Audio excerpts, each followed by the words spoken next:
കോൺഗ്രസ് നേതൃത്വം നൽകുന്ന UPA മുന്നണിയുടെ ഭാഗമായ മുസ്ലിം ലീഗിനെ വിടാതെ പിന്തുടർന്ന് ഉത്തർപ്രദേശ് മുഖ്യമന്ത്രി യോഗി ആദിത്യനാഥ്. കോൺഗ്രസിനെ പച്ച വൈറസ് ബാധിച്ചിരിക്കുകയാണെന്നാണ് യോഗിയുടെ ഏറ്റവും പുതിയ പരാമർശം.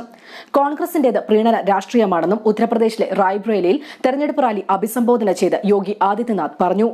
വയനാട്ടിലെ രാഹുൽ ഗാന്ധിയുടെ റോഡ് ഷോ നിങ്ങൾ കണ്ടിട്ടുണ്ടോ? പച്ചനിറം മാത്രമേ അവിടെ കാണാൻ കഴിഞ്ഞുള്ളൂ.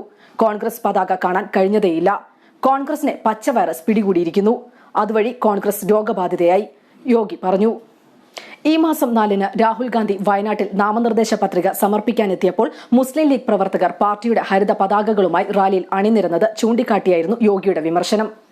ലീഗിനെ വൈറസ് എന്ന് അധിക്ഷേപിച്ച് യോഗി ആദിത്യനാഥ് നേരത്തെയും രംഗത്തെത്തിയിരുന്നു. യോഗിയുടെ ആരോപണത്തിനെതിരെ ലീഗ് നൽകിയ പരാതി തെരഞ്ഞെടുപ്പ് കമ്മീഷന്റെ പരിഗണനയിലിരിക്കെയാണ് അദ്ദേഹം വിമർശനം ആവർത്തിച്ചത്. വയനാട്ടിലെ രാഹുലിന്റെ റാലി കണ്ടാൽ അത് ഇന്ത്യയാണോ പാകിസ്ഥാനാണോ എന്ന് പറയാനാകില്ലെന്നും എന്തിനാണ് ഇതുപോലൊരു സ്ഥലത്ത് രാഹുൽ മത്സരിക്കുന്നതെന്നും കഴിഞ്ഞ ദിവസം അമിത്ഷാ പറഞ്ഞിരുന്നു.